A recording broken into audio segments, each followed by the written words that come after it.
People are angry. People want to show the Canadian government that it needs to end its complicity in this genocide. And protesters took that message directly to the Prime Minister, forcing the cancellation of an event with Italy's leader and raising questions about the PM's security and the official response. Welcome to Your World Tonight. I'm Stephanie Skandaris. Also on the program, another scam that's on the rise. Never thought I could get swindled online.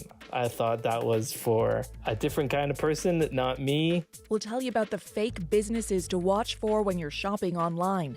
Later, we've got a story that might really bug you. It's about some extra protein in your pizza or pasta and why Italians are greeting the idea with crickets.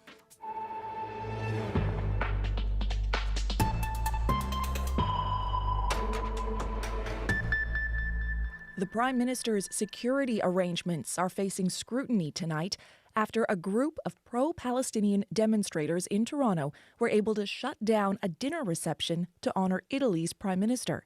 It was called off yesterday after Giorgia Meloni and Justin Trudeau couldn't get in. JP Tasker has that story.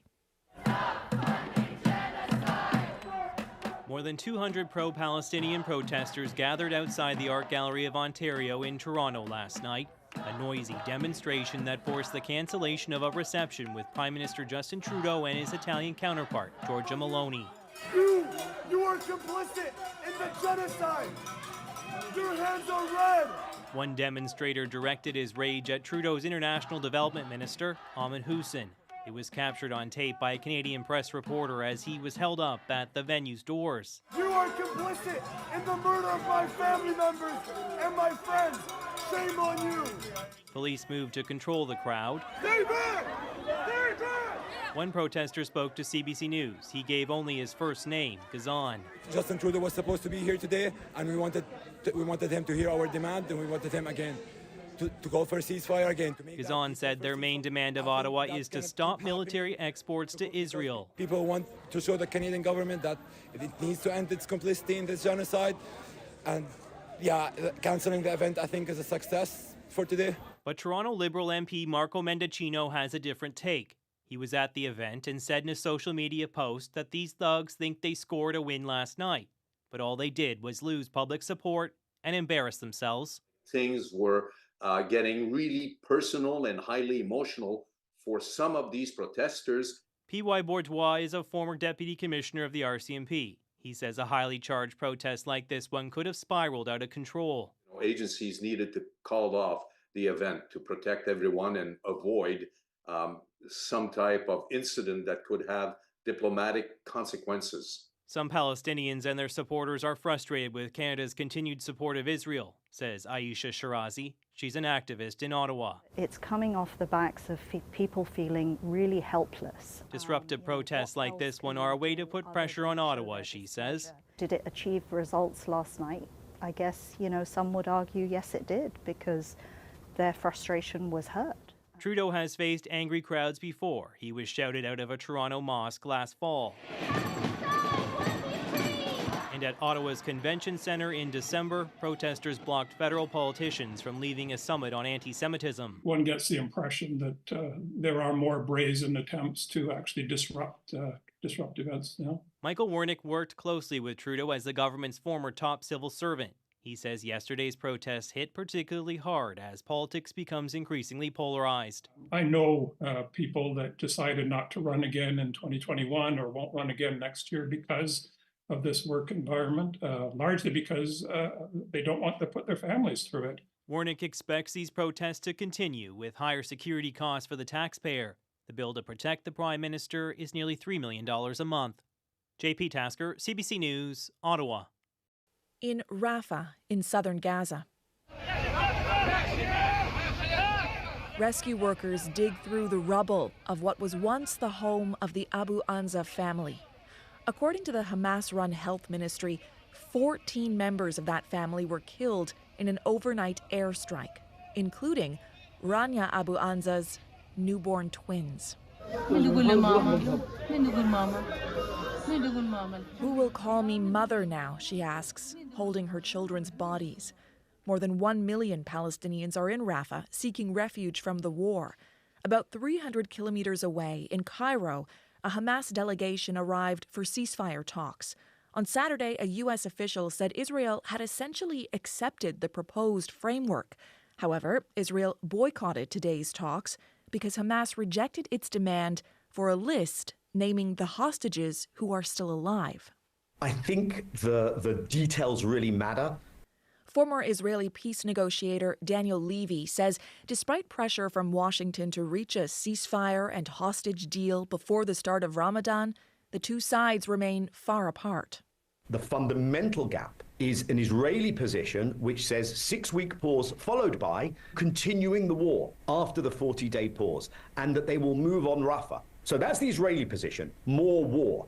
The Hamas position is unless there are guarantees that this is going to be the on-ramp to a permanent ceasefire, then there will not be a deal. Meanwhile, Israeli cabinet minister Benny Gantz is in the U.S. He will meet with Vice President Kamala Harris, Secretary of State Antony Blinken, and other officials this week. Gantz will then go to London to meet with UK officials. Israeli sources say Prime Minister Benjamin Netanyahu did not authorize the visits. Well, this is likely going to be a very good week for Donald Trump. The former U.S. president is expected to win all 15 states holding primaries on this Super Tuesday. While he still won't be able to officially clinch the Republican presidential nomination, he'll be closer than ever, which could spell disaster for Nikki Haley's campaign. Katie Simpson has more from Washington. Get your t-shirts, hats here. A vendor pulls his wagon filled with red, white, and blue Donald Trump merchandise, trying to make a few bucks off of the thousands of people standing in line waiting to get into the former president's rally in Greensboro, North Carolina. I love him. I don't care what anybody says about him. I freaking love him. The momentum behind Trump's re-election campaign is intensifying. He draws huge, enthusiastic crowds everywhere he goes. And after winning every single primary and caucus contest so far, he's in a position to possibly sweep another 15 states on Super Tuesday. Over the past week, it's been sort of in a rocket. We've been launching like a rocket to the Republican nomination. With a stranglehold on the Republican presidential nomination, Trump and his allies are ramping up pressure on Nikki Haley to suspend her campaign. At some point, you got to call it. I thought she would call it after she lost her own state in a horrible fashion. Republican Senator Markwayne Mullin says at this point, Haley is just wasting donor money, especially in light of several new polls showing Trump with an advantage over President Joe Biden. CBS News has Trump leading by 4 points nationally, while the New York Times found nearly half of all voters asked think Biden is too old to be an effective president. High-profile gaffes are hurting Biden's campaign, including just on Friday when he repeatedly confused Ukraine and Gaza during an Oval Office event. We're going to join with our friends in Jordan and others in providing airdrops of additional food and supplies into Ukraine. Though Trump has also experienced public mix-ups, repeatedly confusing Nancy Pelosi and Nikki Haley. And just last night, he again said Barack Obama was president. And Putin, has so little respect for Obama that he's starting to throw around the nuclear word today. You heard that, nuclear.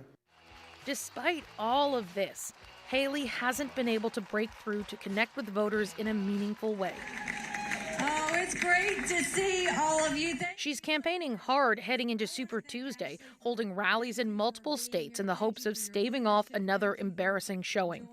If she loses again by huge margins, it will become even harder for her to collect donations and to justify staying in this race. Katie Simpson, CBC News, Washington.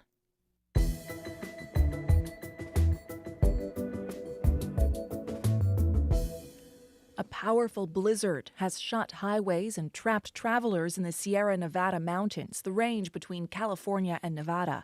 The late blast of winter weather is blanketing a wide area from Manitoba to Montana, stranding people, shutting down resorts, and leaving thousands without power. Yvette Brent tells us more.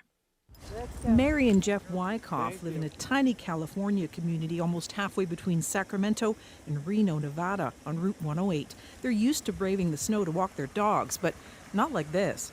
We were really impressed the ski resorts closed to deter people from trying to come up. High winds and heavy snow threatened to down fire-weakened trees and made travel risky. And that usually prevents a lot of accidents and search and rescues, so they tried to prepare. It was good. Warnings started last Tuesday. So if we see a low pressure system that looks like it's going to be coming down from the Gulf of Alaska, but that may be pulling in a lot of moisture from the tropics at the same time, that is usually a recipe for a pretty good storm. By Friday, winds were howling from Manitoba to the Sierra Nevadas. The winter blast shuttered ski resorts, closed highways, and downed power lines. Sacramento meteorologist Sarah Purdue is with the National Weather Service. The amount of snow, the short period of time, the majority of it fell, and that combined with the high wind speeds just led to some impressive results. In some spots, drifts were up to 3 meters high. That's higher than people's front doors. Reno meteorologist Brian Bong is also with the National Weather Service. We've gotten reports of a lot of drifting snow and some snow drifts that are as high as 10 feet. One bright spot in the blizzard, Bong says the blast of snow topped up the weak snowpack, so needed to help after years of summer drought. Going into this storm, we probably had about 75% of what we usually get for this time of year. And now this storm has kind of brought us up to where we should be for our snowpack. And that's for our area, that's really important because we need that snow for water in the summertime, right? All that snow melts away into rivers and streams and lakes and reservoirs, and we can kind of, hold that. So that I think on that end, it's a pretty big relief for the region. Now that the wind has died, crews are working to reopen roads and those stranded, making the best of it. Because we're going to be snowed in for the next couple of days, so we might as well go have some fun on some sleds. With more snow, a meter or so, yet to come. Yvette Brenn, CBC News, Vancouver. Saskatchewan is also being hit hard with winter weather. A group of people dig a car out of a snowbank. Snowfall totals in central and southern Saskatchewan are expected to reach up to 40 centimeters, with wind gusts up to 70 kilometers an hour. Highways surrounding Saskatoon, the Battlefords, and Kindersley have either been closed or are under travel warnings. Ontario and Quebec are dealing with a disease that was eliminated in Canada thanks to vaccination programs: measles. Both provinces have confirmed cases, some of them not linked to international travel. That has public health doctors warning cases will keep rising if vaccination rates keep falling. Lorenda Redekop reports. I can spin you. Hold on tight, though. Benjamin Dermer plays with his 4-year-old daughter at a downtown Toronto playground. They'll be traveling to Quebec for March break. Their whole family is vaccinated. I wouldn't say I'm sweating it right now, but if it's something to be concerned about, we'll certainly take precautions. Quebec now has 7 confirmed measles cases. Dr. Earl Rubin is involved in contact tracing. I can tell you I was at the hospital till 1 a.m. doing that. He's the director of infectious diseases at the Montreal Children's Hospital. His biggest concern is the cases with no apparent travel connection and also no obvious link to each other. So where did they get it? And to who else are they spreading it? Measles cases exploded across many European countries last year. Right now, there's an outbreak in a popular March break destination for Canadians, South Florida.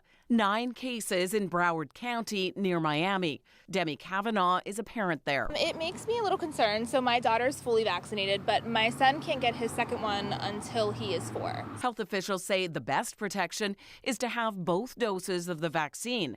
Pediatric infectious diseases physician Dr. Anna Banerjee says a first dose can be given earlier than the typical 1-year mark, and the timing for the second dose can also be sped up. If there's an outbreak going on, for example, in your school, or if you're going to travel and you know that there might be measles in a certain area. Canada's Public Health Agency has warned the measles vaccination rate is down for school-aged children.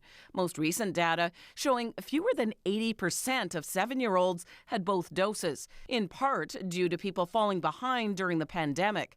Dr. Banerjee says there's another concerning factor, what she calls an attack against science. A lot of people are looking at blogs and opinions and influencers to make those decisions. Quebec health officials are expected to provide an update on cases there on Monday afternoon. Lorenda Redekop, CBC News, Toronto. By now, you're probably familiar with some of the more common scams, like fraudsters impersonating your bank through a call or text. Well, online scammers have a new tactic to separate you from your hard-earned money by making mock websites of real businesses. Senior business reporter Anise Haidari explains how it works. Really just wanting to find this hat that I could get in time for the stampede. Riza Bacchus thought he found one online after searching and finding Stetson Hat Canada. So I just clicked and purchased it. Easy. Actually, not so easy. A month later, he still had no hat. And then I reached out to Stetson.com, the real guys. It turns out Stetson.com doesn't ship to Canada at all. Bacchus had fallen for a fake Google result, StetsonHatCanada.com, but it looked pretty close to real. Never thought I could get swindled online. I thought that was for a different kind of person, not me. These aren't websites selling counterfeit items. They are scams, posing as online versions of real businesses and hoping you find them on a search engine like Bing or Google. I deal with local businesses all the time that call me up and say that there is a site trying to imitate them. Ritesh Kotak is a cybersecurity analyst and lawyer in Toronto. He says right now, it's hard to prevent these things from popping up. The only thing you can really do is, if you come across these sites, report these sites, whether it be to the search engine, so it could be flagged and removed. If they're taking payments, then report it to the payment processor. Travel company Flight Centre has been fighting this problem for months. So it's a constant endeavor. Chad Andre is executive vice president with the company. He says they've noticed it's not just fake websites, but fake phone numbers showing up on search engines too. There's plenty of toll-free numbers on listed on Google right now that are listed as Flight Centre in the proper spelling, Flight Centre ER, Flight Centre Canadian. It's costing his business a lot of time, and it's affecting customers who don't know they're in touch with the wrong company until it's too late. You know, it's an all hands on board experience. It's hard to stay on top of all of the things that are happening on the internet. Meloni Anderson is with the Canadian Centre for Cybersecurity. She says it's critical consumers protect themselves from scams like this, but reporting them to authorities is also critical. Think the police or the Canadian Anti-Fraud Centre. As we see things and identify them as confirmed malicious, that we're able to take those down and also work with those companies as well. As for what to do if you've lost money, if you used your credit card, you may be able to reach out to your financial institution. But keep in mind, debit cards and cash typically have no protection. Anise Haidari, CBC News, Calgary. Canada has long been a top destination for Nigerian students looking to study abroad. But Canadian policies aimed at curbing the number of international students have Nigerians seeking alternatives. Freelance reporter Ajek Mangut spoke to some prospective students and brings us this report. This has actually affected my dream of traveling to Canada. Victoria Chiso says her hopes of studying in Canada have been put on hold. As of January, anyone applying to study in Canada must have more than $20,000 in the bank to cover tuition and the cost of living. That is more than double the previous figure, and Chiso says she doesn't have it. Basically, I was saving for a particular amount, working towards that target, and now Canada decided to impose the limitations. I wish that the policy would change pretty soon. More than 37,000 Nigerians came to Canada to study last year, according to Canadian government figures. But on top of the new financial rules, Canada is also limiting study permits for students from abroad. The government says the measures will address a shortage of affordable housing and stop some schools from taking advantage of international students. Prospective students like Ayomide Ayo say they are now considering other countries. I am actually exploring other countries apart from Canada. I'm looking at countries like the UK, Australia, and the likes. Many Nigerians see Canada as an attractive study destination for the quality of education and for the job opportunities for university graduates. Public affairs analyst Daniel Obla says Canada's rules on international students are an opportunity for Nigeria. If Nigeria as a country invests heavily in its own educational sector, it means Nigerians won't have to go out of the country. The Nigerian government says it plans to allocate 1/4 of its national budget to education to improve the quality of learning and retain students. Obla says more funding could mean more students choose to stay in Nigeria. But he says with the country struggling from brain drain, more should also be done to keep people in the country after graduation. The brain drain doesn't really occur at the point of studying abroad. The brain drain occurs at the point of Nigerians who are educated not finding a means to express their education and enlightenment and benefit from it, which then makes them go out of the country to see if they can seek better and greener pastures. And until such policies take effect, Nigerians like Victoria Chiso and Ayomide Ayo say they will still pursue an education abroad, even if Canada is off the table. Ajek Mangut for CBC News, Abuja, Nigeria. Pablo Neruda was one of the most popular poets of the 20th century, celebrated in his lifetime for his evocative verses full of surreal imagery. He was also a committed communist, and it's because of his politics that his family says he was assassinated by Chile's military junta. Now, more than 50 years later, a court in Santiago has opened an investigation into those claims. Marie-Armelle Laforie reports. Pablo Neruda's official cause of death? Prostate cancer. But his nephew has no doubt the poet was murdered by the state. In 1973, Rodolfo Reyes learned of his uncle's death from the radio. My mother's first reaction was that he was assassinated, Reyes says, because his cancer was under control. So there were doubts, but no proof.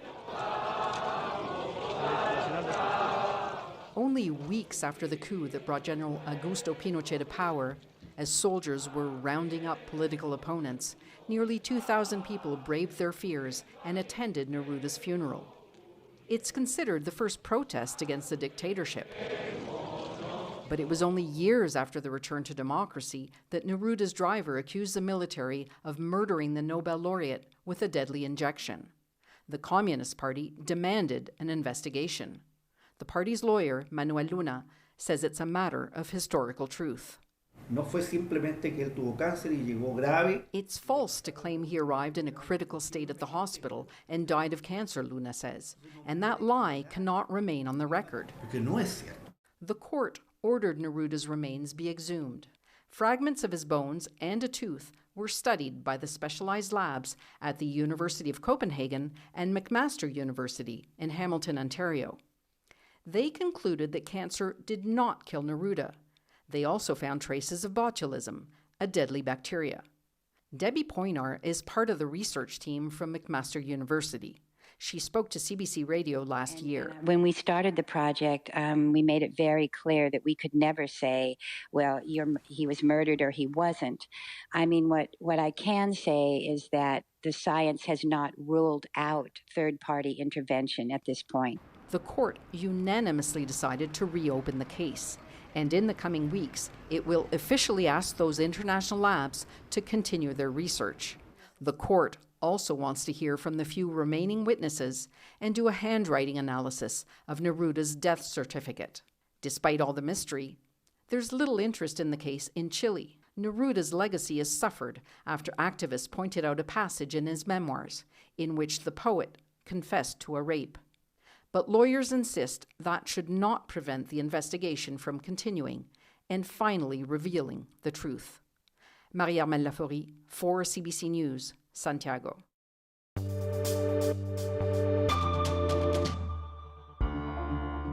You are listening to Your World Tonight from CBC News. I'm Stephanie Skandaris. You can hear Your World Tonight and other CBC radio programs wherever you are on your favorite podcast app.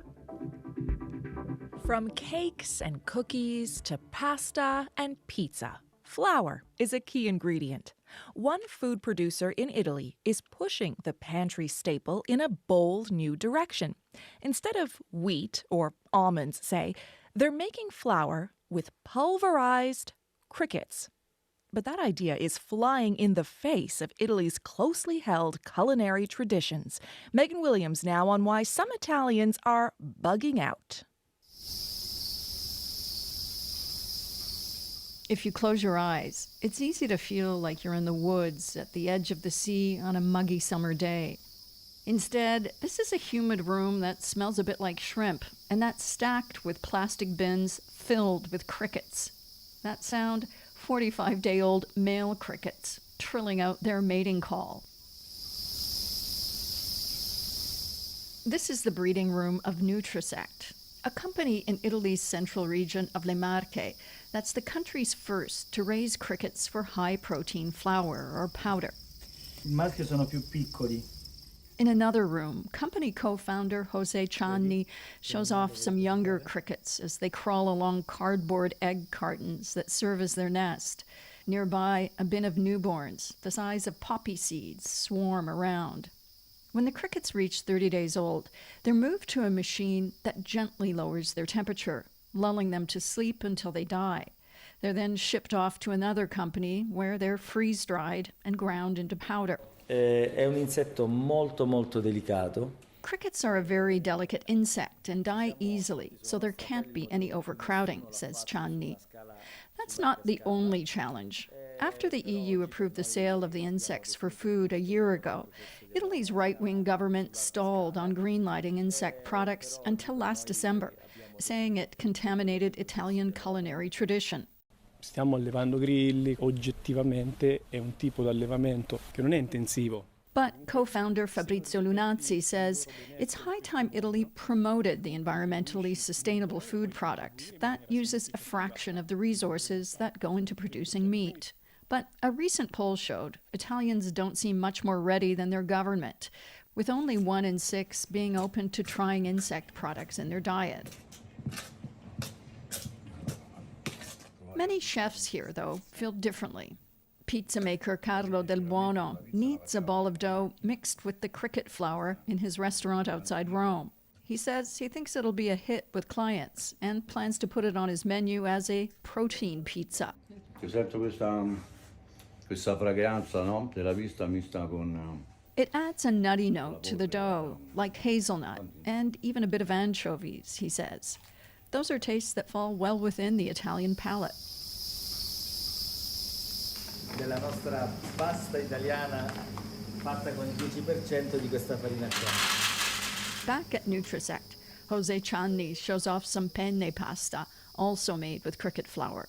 While chefs around Italy are placing orders, production needs to expand quickly if the current high price of $40 a pound is to come down. Cianni insists his main concern isn't convincing Italians to integrate cricket flour into their diet. It's being ready when the demand takes off. Questo è il nostro prodotto finale, la nostra polvere di grillo. Megan Williams, CBC News, Monte Cassiano, Italy. On the day I was born. That's the woman known as Canada's First Lady of Jazz, Eleanor Collins, singing Look to the Rainbow from the musical Finian's Rainbow on CBC television back in 1980. Eleanor Collins' family has confirmed she died this morning at the age of 104. And the song for your heart. She was not only a star, but a trailblazer. Born in Edmonton in 1919, her parents were part of a group of black homesteaders who came to the prairies from Oklahoma in 1910. By the age of 16, she was singing at a local supper club and on the radio. In the 40s, Eleanor Collins, her husband, and their young family moved to an all-white Burnaby, BC neighborhood where they faced racism and ignorance. They moved in anyway, and by the 50s, she was known as Vancouver's First Lady of Jazz. In 1955, she got The Eleanor Show, making her one of the first black hosts on North American TV. In 2014, at the age of 95, she was invested into the Order of Canada. Eleanor Collins is a supremely talented vocalist who changed the face of race relations in mid-20th century Vancouver. 4 years ago, when she turned 100, she told CBC she wasn't so interested in romantic songs anymore.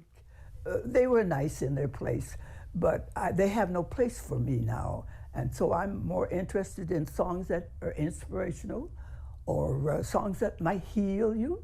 It's the love And of her long, groundbreaking career, she said, "No complaints and no regrets. I still believe in chasing dreams and placing bets, but I have learned that all you give is all you get. So give it all you got." Look, look, look. We'll leave you with some more from Eleanor Collins on Your World Tonight. I'm Stephanie Skandaris. Thanks for listening. Look to the rainbow.